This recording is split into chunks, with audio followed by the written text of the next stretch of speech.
elefantes, encantadores de serpientes con sus cobras, pavos reales y bazares caóticos son la imagen que la gente suele asociar más a menudo con la India actual. La paradoja de la India es que su tradición convive día a día junto a antenas parabólicas, teléfonos móviles, automóviles y ordenadores.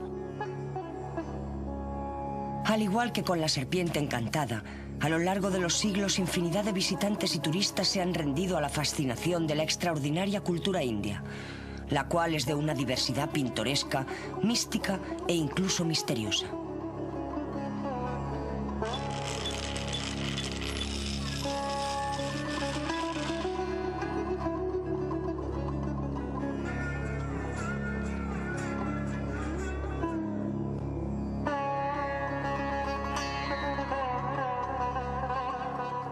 Tan antigua como las civilizaciones de Egipto y Mesopotamia, la India es única entre dichas sociedades antiguas, ya que su cultura y creencias han resistido infinidad de revoluciones interiores e invasiones exteriores.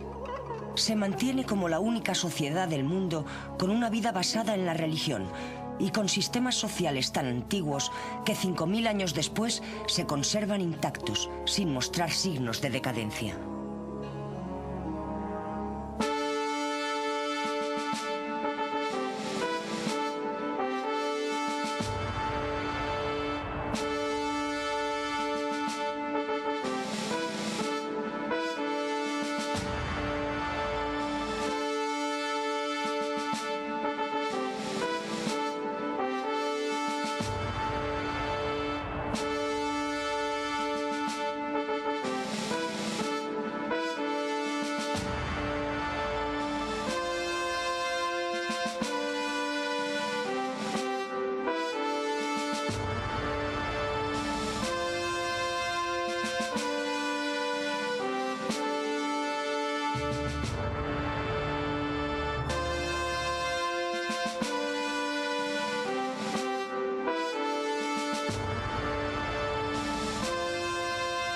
Civilizaciones antiguas. India. Aunque las pinturas de las cavernas más antiguas, que datan del año 8000 al 3000 a.C., muestran a las gentes con arcos y lanzas cazando ciervos, aves e incluso jirafas o capturando ostras, los asentamientos excavados en la India pertenecen al periodo pre-Harapano.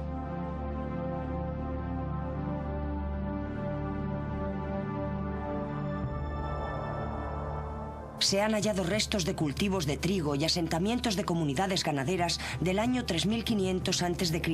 en Baluchistán, el valle de Quetta y Kalat, todos situados en lo que hoy es Pakistán.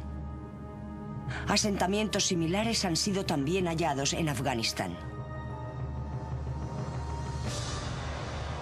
La civilización de Harappa es muy importante por ser el mayor asentamiento encontrado en Harappa, en Pakistán. En él se pueden estudiar todos los periodos de esta civilización, incluido Mohenjo-Daro. Mohenjo-Daro fue lo que hizo saltar la chispa. El lugar sugiere lo que fue una gran entidad urbana en la India, sin ninguna conexión clara con Europa o con el resto del mundo habitado. Se necesitó mucho esfuerzo para descubrir las conexiones con Mesopotamia y poder mostrar cómo una pudo brotar de la otra. Lo que los arqueólogos han llegado a descubrir es que Mohenjo-Daro fue la punta del iceberg. La civilización de Harappa se desarrolló en torno al río Indo. Se han hallado muchos poblados a lo largo de este río, y se cree que existen muchos más todavía por descubrir. El periodo más temprano del que podemos hablar está basado en los datos que nos han proporcionado las excavaciones realizadas en Mohenjo-Daro.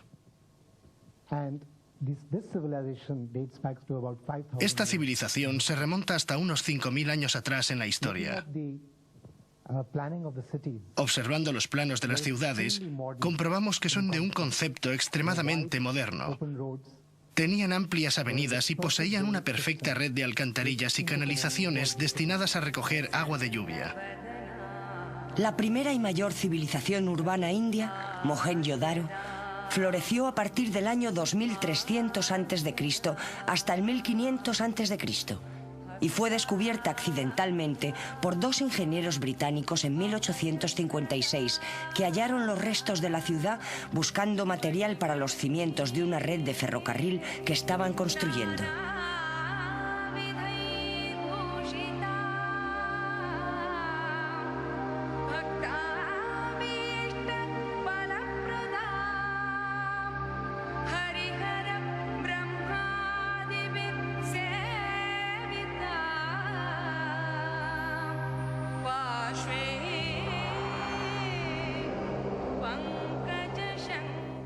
Los primeros signos de religión en la India pueden observarse en el arte de este periodo.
La diosa madre adorada en esta sociedad evolucionó hasta convertirse en el dios hindú Kali.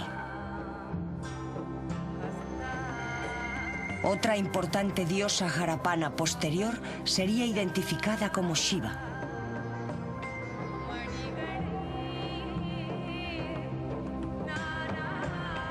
Un legado significativo de la civilización del Valle del Indo es el cultivo de la Gossypium arborem, la planta del algodón. El arte textil y del tintado también se originó aquí.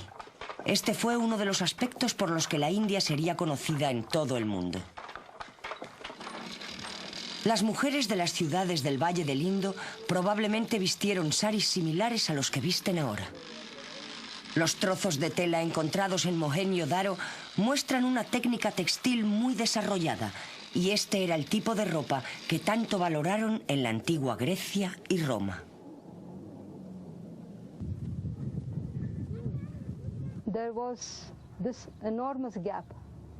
Existía una enorme diferencia entre los ricos y los pobres, entre la nobleza y el campesinado. Mientras los nobles exhibían pomposamente terciopelos y capas bordadas, los pobres vestían nada más que prendas ásperas de algodón. De hecho, la ropa era bastante escasa. La riqueza de la civilización harapiana cambió drásticamente con la llegada de las tribus arias desde Asia Central, que se introdujeron en la India alrededor del año 1500 a.C. Algún fenómeno de la naturaleza, como un cambio drástico de temperatura, forzó a las tribus arias a abandonar las estepas de Rusia, conquistando la totalidad del mundo conocido hasta entonces. Los arios también cruzaron las montañas prohibidas de Hindu Kush hasta llegar a la India, provocando algunos cambios en su cultura. Poco después, los poblados del Valle del Indo se disolvieron y desaparecieron.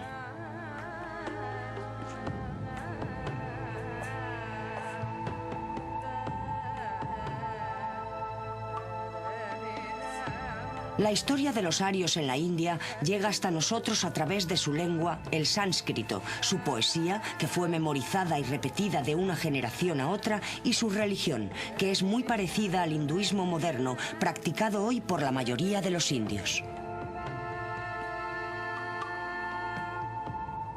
Los invasores arios absorbieron las creencias de las religiones indias. Los principales dioses arios tomaron los atributos de los dioses locales.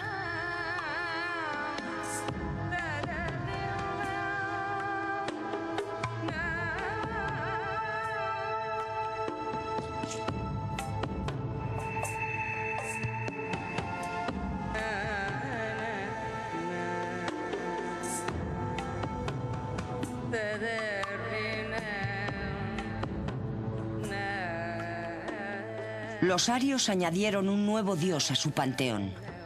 Se trataba de Indra, dios de la guerra y también de la lluvia. Al ser un dios joven, Indra solía verse envuelto en peleas, bebía mucho y comía todo lo que caía en sus manos. Por entonces, se estaba gestando un sistema de castas. Fue engendrado en el propio tejido social. La gente empezó a dividirse en estamentos y hacían cosas que ya practicaban sus padres o abuelos. Así que las habilidades pasaban de padres a hijos y por tanto sus profesiones. El sistema social de castas era muy fuerte. La casta superior del sistema era la de los brahmanes. Le seguían los satriya, la clase guerrera. Tras ellos, la clase administrativa y los shudras, que eran la clase baja.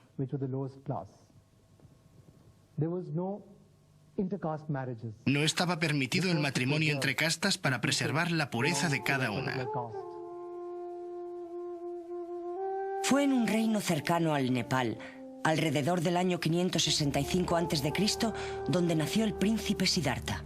Su familia pertenecía a los satriya, la casta guerrera. Siddhartha creció y renunció a su privilegiada vida. Abandonó a su joven mujer y a su pequeño hijo y se convirtió en un ermitaño errante en busca de la salvación espiritual. Siddhartha más tarde fue nombrado Buda, que significa el iluminado. Sus creencias fueron la base de la filosofía religiosa, que ponía énfasis en la compasión por el sufrimiento de los demás, la práctica de la meditación y el principio de que el deseo y el dolor son la causa del sufrimiento existente en el mundo. El budismo no convivió con ninguna otra religión en la India. Existían conventos de monjas budistas que permitieron a las mujeres dedicarse por completo a la vida religiosa. De otra forma, las mujeres no hubieran tenido independencia en la sociedad india del siglo VI a.C. Los brahmanes comenzaron a participar en las ceremonias religiosas que se celebraban en las familias, que anteriormente estaban dirigidas por las mujeres. Estas quedaron relegadas a un segundo plano. Los brahmanes se convirtieron en los dueños de la casa. El valor más apreciado de las mujeres era el mantenimiento correcto de la casa, y las que eran buenas eran tratadas como polvo de oro. Ellas se encargaban de la prosperidad familiar. En otras palabras, era una sociedad matriarcal la que encontramos a lo largo de este periodo. La evidencia la encontramos en la literatura. La misma literatura también nos ilustra con infinidad de episodios donde existen ejemplos de mujeres desarrollando papeles sociales extremadamente importantes y también políticos. Precisamente durante el mismo periodo que todos esos establecimientos patriarcales comenzaron a realizarse, existió una reina que gobernó desde Delhi. La influencia del budismo en la sociedad india todavía es visible, y algunas de las piezas de arte más selectas son en devoción a Buda.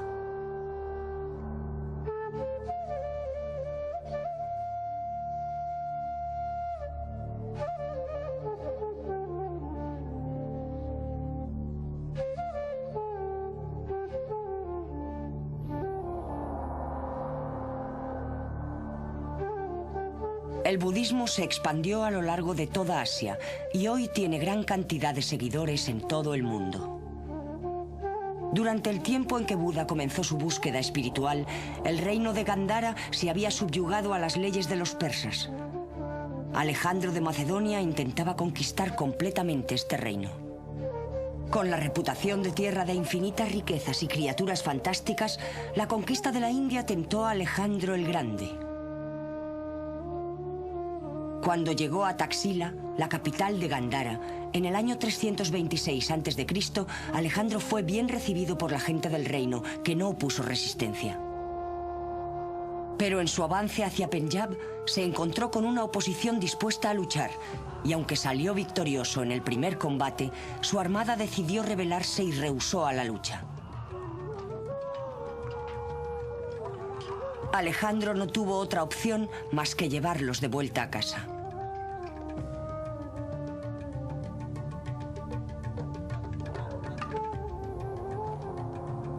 En los tiempos en que Ashoka llegó al trono, en el año 296 a.C., la única región de la India que no estaba bajo la dominación del Imperio Maurya era la gobernada por los Kalingas, el estado actual de Orissa. En el intento de preservar la tradición de sus antepasados, Ashoka se propuso adquirir el territorio del reino Kalinga. La subyugación de este reino a las leyes de la dinastía Maurya fue una masacre.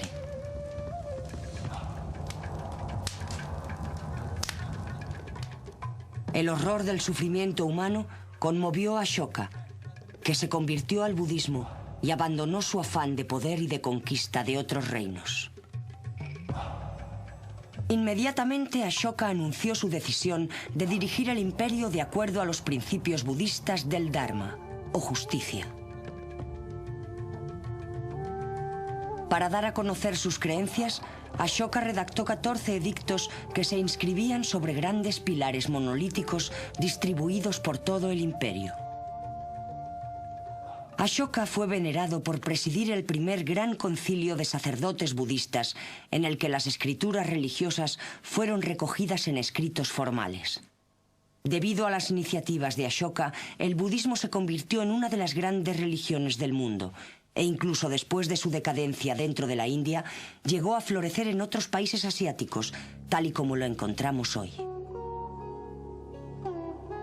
El reino de Ashoka era administrado de forma impecable, y por entonces la sociedad estaba dividida en poblados rurales que suministraban comida y pagaban los impuestos necesarios para mantener el equilibrio del vasto imperio.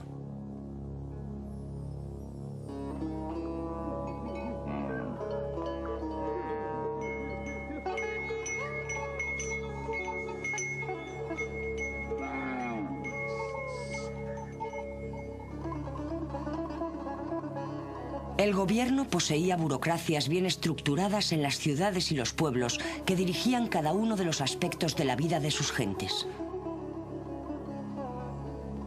Para mantener las comunidades equilibradas, el gobierno ofrecía incentivos de tierras y ganado a los artesanos que se establecieran en poblados donde se necesitaba de sus habilidades.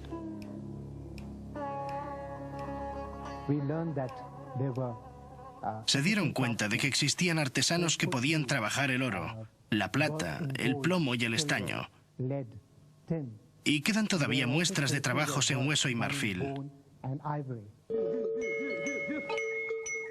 Ashoka y sus gobernantes se dieron cuenta de que el bienestar del imperio provenía de la multitud de pequeñas comunidades de granjeros y que cada villa necesitaba sus herreros, sus alfareros y sus taberneros.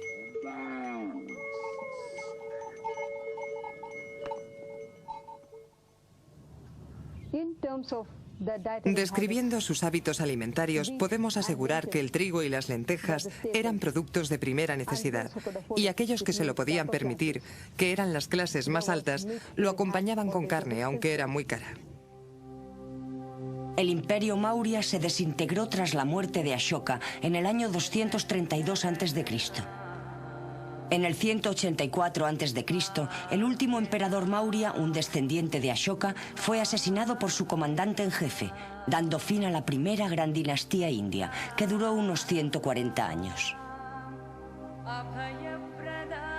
El usurpador no tenía ninguna simpatía por los ideales budistas de compasión y tolerancia.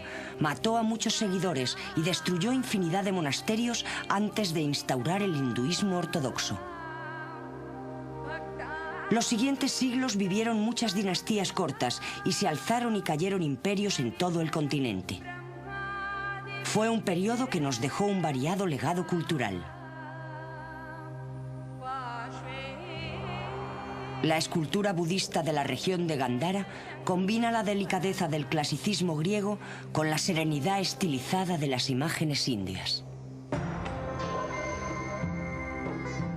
En el siglo VI después de Cristo, muchos de los invasores hunos del siglo anterior se habían adaptado a la sociedad india y sus descendientes, los bélicos Rajputs, fueron desplazándose hacia el norte y la India central. Los Rajputs fueron grandes maestros de las artes y fue durante su reinado cuando se construyeron la mayoría de los espléndidos templos.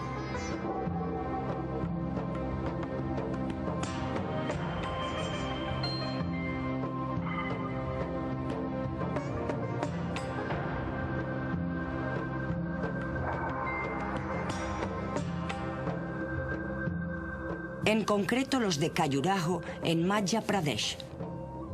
Este inmenso complejo fue construido entre los siglos X y XI por la dinastía de los Chandela de la India central.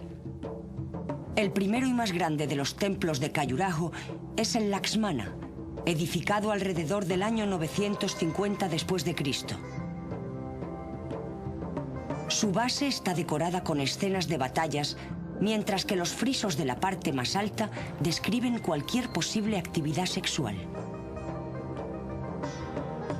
De hecho, una de las características más famosas de este complejo templo, aparte de los méritos obvios de su ingeniería y arquitectura, es la abundancia de esculturas eróticas que cubren casi la totalidad de la superficie. La razón de este énfasis en el sexo todavía es un misterio, aunque en la religión hindú, una de las obligaciones religiosas de los creyentes es casarse en el momento oportuno y ser un buen cónyuge. De acuerdo con las escrituras, ese momento es cuando finaliza su educación, alrededor de los 20 años. La mujer debía tener un tercio de la edad del hombre. Durante la ceremonia del matrimonio, el novio promete cuidar bien de su mujer de acuerdo a los 3 pilares básicos del matrimonio hindú: fervor, salud y finalmente placer. La obligación religiosa de un buen hombre hindú es practicar el sexo con su esposa y darle placer. Además de la guerra y el sexo, también se representa la danza en las imágenes grabadas en los templos de Khajuraho y otros. Esto podría ser considerado una expresión de la Bhakti, un concepto hindú que ha sido descrito como el impulso a bailar y cantar al Dios de uno. Las figuras de danza grabadas en los templos de Khajuraho son estilizadas, igual que lo son los bailes indios. Las asparas, o criaturas femeninas divinas, son bellezas idealizadas. Se decía que tenían la frente moldeada como la luna, ojos como flores de loto y labios como el arco iris. El tema central común a todos ellos es, por una parte, el drama y por otra, la mujer. Y esa mujer no es una mujer tal y como podemos imaginar.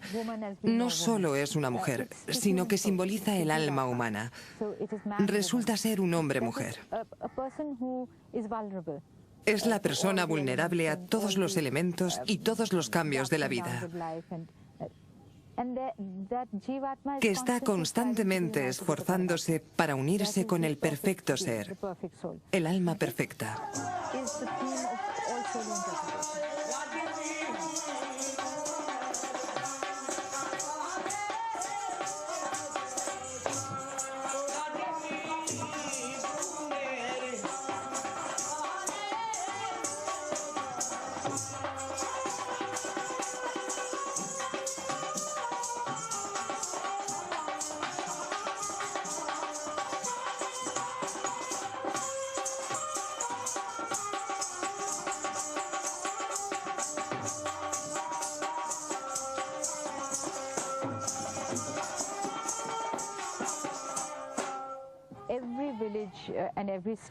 Cada poblado y cada estado del país tiene una forma propia de baile o drama, si podemos llamarlo así. Es drama total.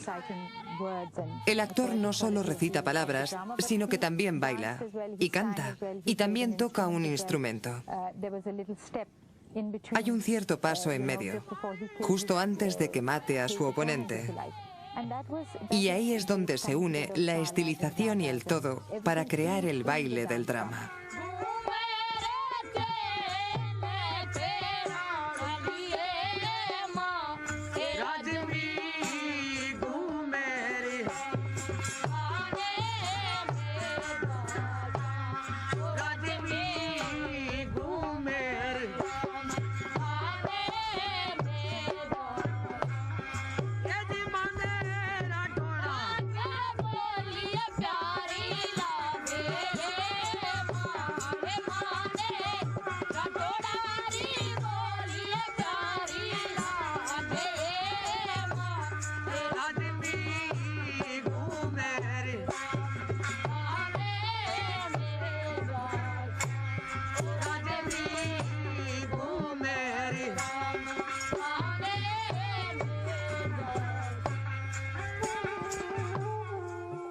En Arabia estaba surgiendo una nueva religión.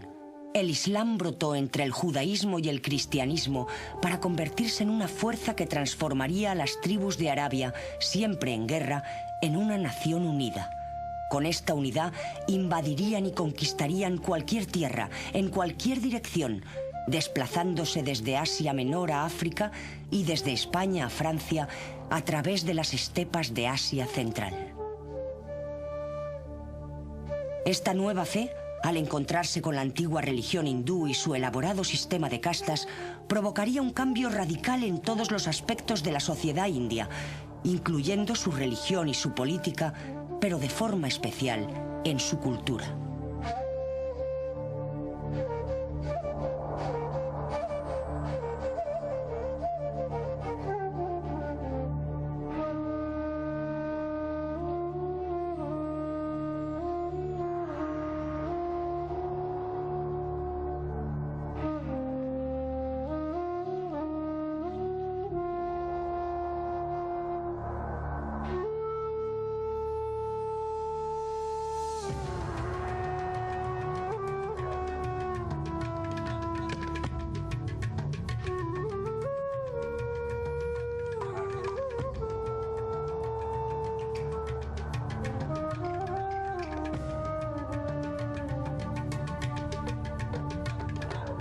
En 1175, Mohammed de Gur, junto a su lugarteniente Qutb ad-Din, atacó Sind.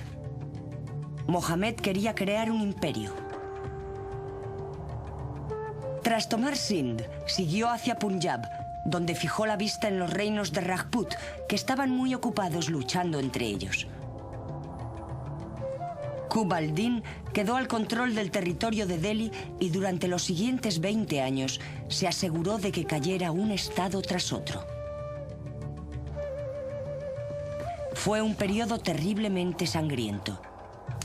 En cuanto al budismo, desapareció casi al completo y sus monjes fueron asesinados y sus monasterios destruidos.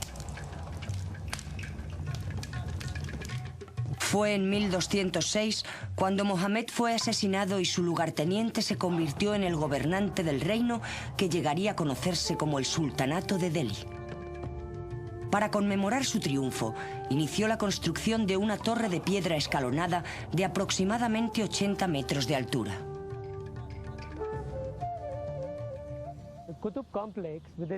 Este complejo, con su gran torre, sus jardines y sus columnas, ha estado cambiando durante al menos 800 años y hoy en día está totalmente reformado. Probablemente la piedra fue extraída y acarreada hasta este lugar con la ayuda de elefantes o caballos o lo que fuera, y entonces erigida de esta forma. Existía un cono central alrededor del cual se hallaba otro exterior con una escalinata entre ellos. Y finalmente recubierto con fina arena de piedra roja que llegó desde Agra a 200 millas de aquí, ya que no existe en estos parajes.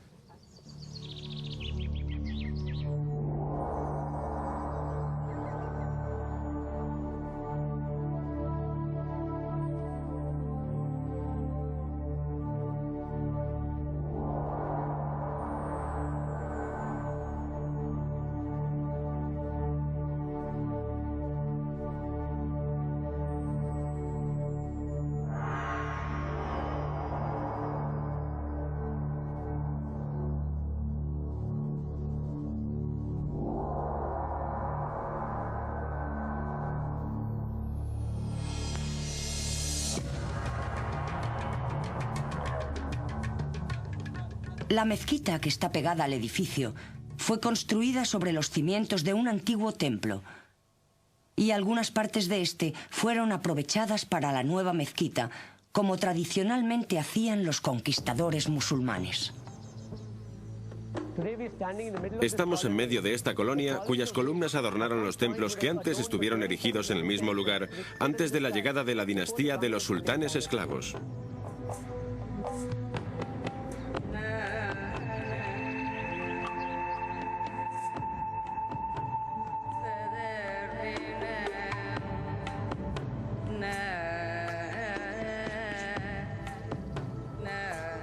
Estas campanas y otros muchos dioses hindúes que adornaron estos templos fueron tallados en yeso. No son mostradas en el interior del complejo de la mezquita, ya que el Islam prohibió su uso en cualquier otro lugar.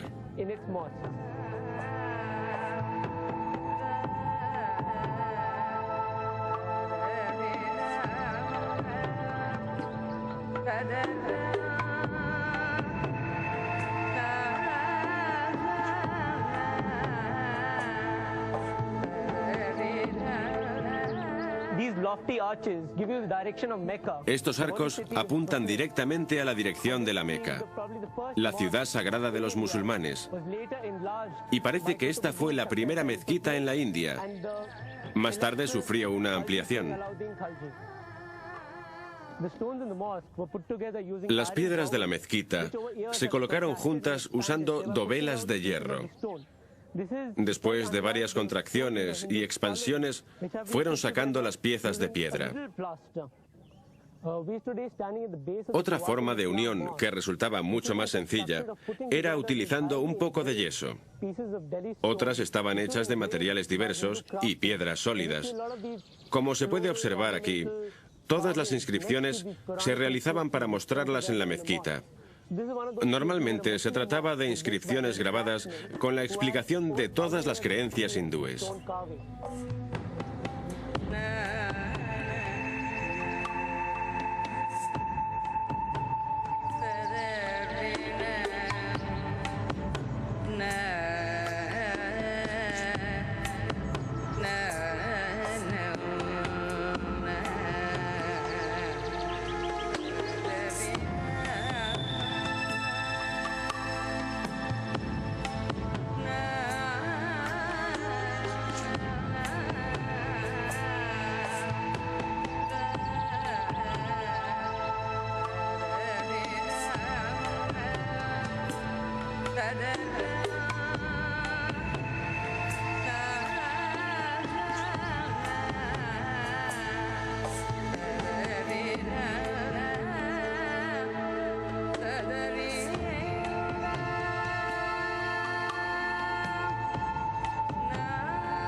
Lo que tenemos aquí es la presencia de un arquitecto musulmán, quizá explicándole a los trabajadores hindúes: esto es lo que a mí me gustaría como afirmación de mi creencia.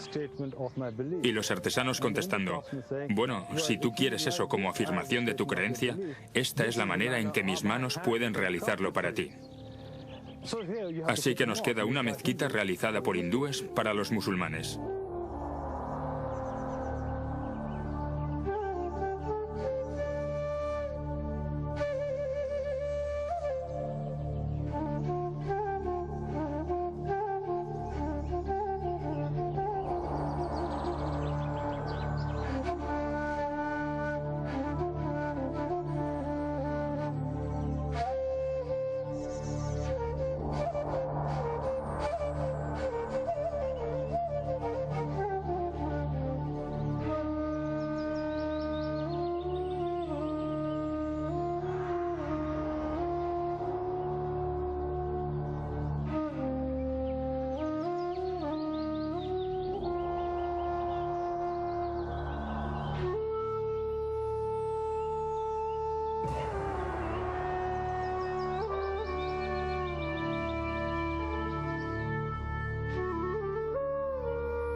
En el año 1320 después de Cristo, una nueva dinastía de mogoles turcos consiguió hacerse con el control del sultanato de Delhi y desplazaron la capital a Tughlabad.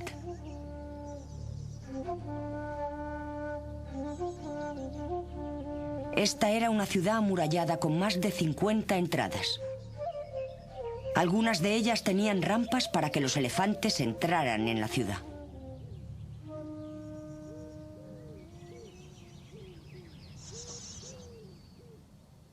Una característica única de esta nueva capital eran los depósitos de agua y lagos artificiales de los que dependía la ciudad. Estoy sentado en el borde de un tanque de agua conocido como el Camino al Infierno. Parece ser que la gente de esta ciudad tenía la creencia de que el agua era suministrada por el diablo. Se pueden divisar al menos 10 depósitos que almacenaban agua potable para mantener a la gente de la ciudad y a la armada del sultán. El sultán poseía una serie de consejeros. Él era el jefe y dirigía la armada para evitar la invasión de los mongoles desde el norte. Una vez, uno de esos consejeros sugirió al sultán que construyera la ciudad en este punto. El sultán rió sarcásticamente y le contestó: «Cuando tú seas sultán podrás hacerlo». Y así ocurrió. Llegó a ser sultán y decidió emprender la construcción de la ciudad. El área que ocupaba la ciudad era de casi 2 kilómetros cuadrados, pero fue ampliada hasta alcanzar los 6,5 kilómetros. En algunos puntos la altura alcanza los 270 metros y el espesor de los muros en algunos tramos es de 6 a 9 metros.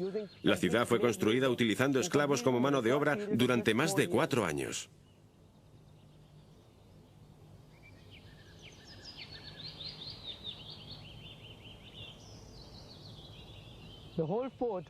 La ciudad está dividida en 3 zonas diferenciadas que incluyen la entrada, la fortaleza y las casas.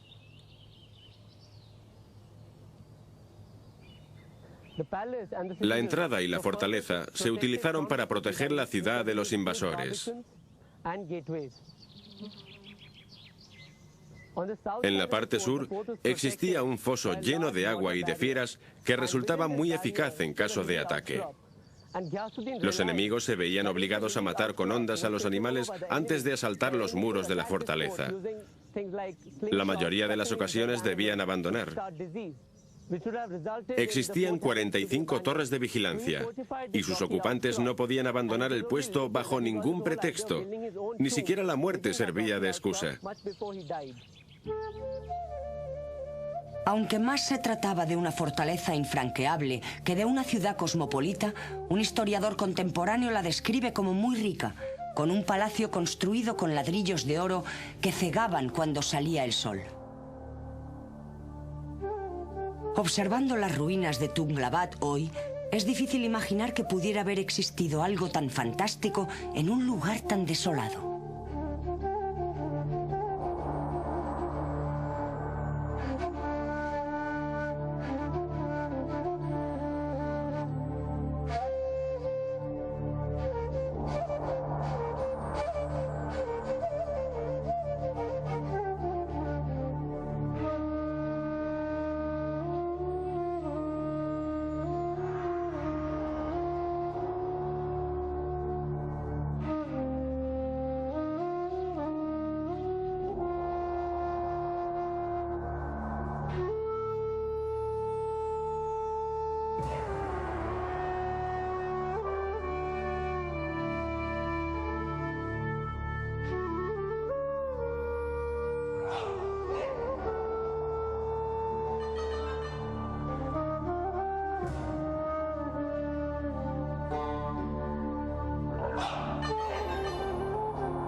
Los sultanatos de Delhi se desvanecieron debido a las guerras internas entre varias fracciones rivales que luchaban por el poder, sin poseer ningún líder que los unificara.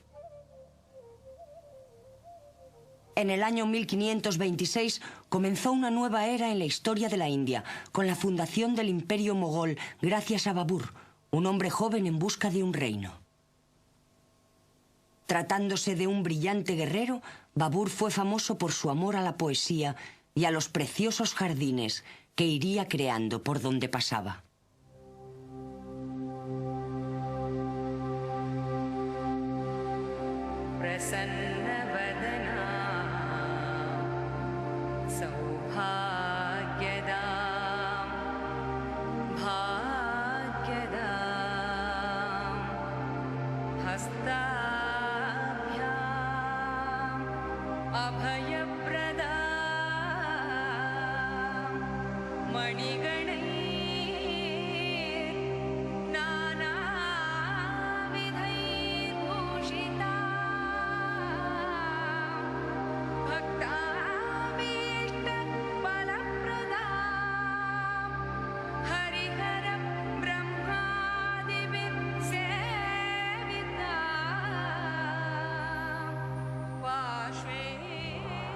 Se debe a Babur y a sus herederos que las culturas hindú y musulmana se sintetizaran y tomaran el sorprendente rumbo que distingue a la civilización india desde el siglo XVI hasta nuestros días.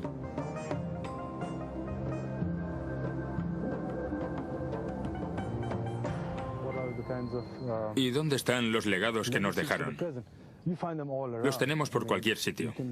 Podemos mirar aquí y darnos cuenta de algunos estilos arquitectónicos extraños, reflejo de la tradición hindú y musulmana. Pero quizá lo más indicador sea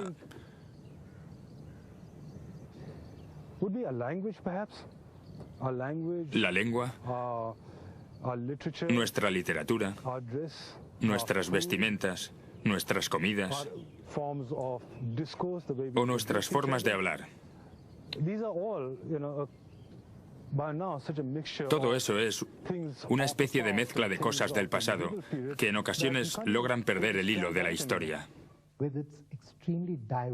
Con religiones, gentes, culturas y artefactos tan extremadamente diversos, la India ha dejado una huella duradera que ha contribuido a su manera a cambiar el resto del mundo.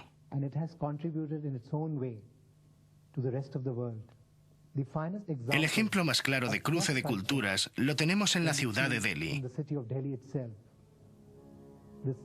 Sus cimientos fueron realizados por los hindúes y su decoración por los musulmanes. Fue acicalada como una novia por los británicos. Y hoy es una megametrópolis con muchísimas facetas distintas en su carácter, que le han sido entregadas desde tiempos inmemoriales y que pueden ser observadas de una forma u otra en sus diversas culturas, gentes y religiones.